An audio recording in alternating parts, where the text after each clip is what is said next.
Watch how you treat Hello, people precious because they people don't of look up God. to your stand. It has been wonderful in God's presence. Today, I just want to check on you and also to give you this little word of advice. I wish you can pay attention to this. We are now in a period where we just need to understand some certain things. Just like it is tagged, do not despise your Joseph.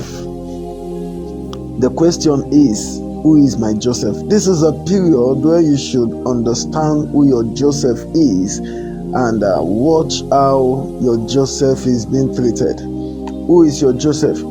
Joseph does not come with finance. Joseph comes with the anointing of preservation.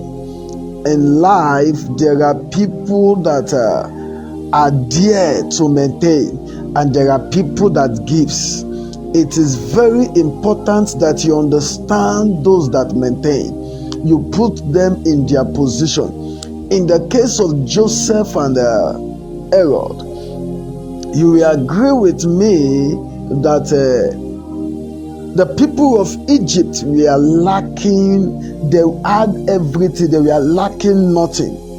But if Joseph had not been there with them before the famine, the people of Egypt would have suffered like other countries. So Joseph came with the anointing of preservation, and he preserved the wealth of the people of Egypt. And other countries were coming around and they were buying from them. Why am I telling you this? A lot of us, we've neglected our Joseph because the Joseph does not have finance. And even the finance we are pursuing, we are not getting it. Hear me, men and brethren. There are men that don't have the finance, but they have the information you are looking for. This is the period where you need them. You need them to grow. You need them to preserve yourself. You need them to preserve your business. You need them to preserve your ministry. You need them to preserve your finance.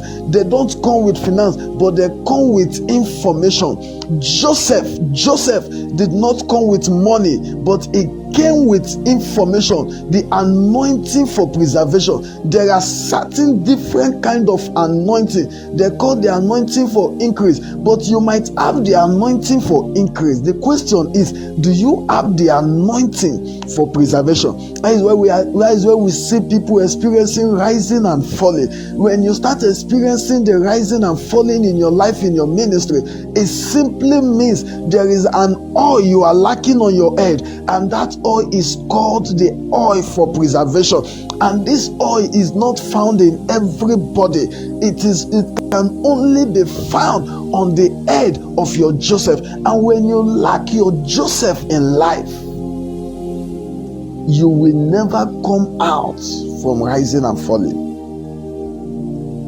Joseph is important in everyone's life. Especially in a time like this, a lot of people are suffering today because they've looked down on their Joseph. A lot of people are suffering today because of what? They've looked down on their Joseph. A lot of family, a lot of destinies are being destroyed because they've looked down on their Joseph. The Lord lifted you up and the Lord sent your Joseph to you, and you look down on your Joseph because he had no money, because he knew no one, because he had no connection, and you paid attention to the people that had connection. Mind you, when Joseph needed an interpreter, he looked for Joseph in the prison. This simply means a lot of us, our Joseph, are in the prison. I wish you understand what I'm trying to say. A lot of you, your Joseph, are in the prison. A lot of you, you've neglected your Joseph. Hear me very well. Your Joseph might not be on the throne. Your Joseph might not be in Aso Rock. Your Joseph might be on that street you are neglecting. Your Joseph might be in that church you think is small. Your Joseph might be in that little gathering. Your Joseph might be that your neighbor you see as nothing. He had nothing to offer. That is why you can't share your problem with him. But that person might be your Joseph. The king did not go to other kingdom to look for king that will interpret his dream, he looked for Joseph, and Joseph gave a perfect interpretation. The one that is supposed to interpret your dream does not need to look like a king to interpret the dream of a king. Joseph was not dressed like a king.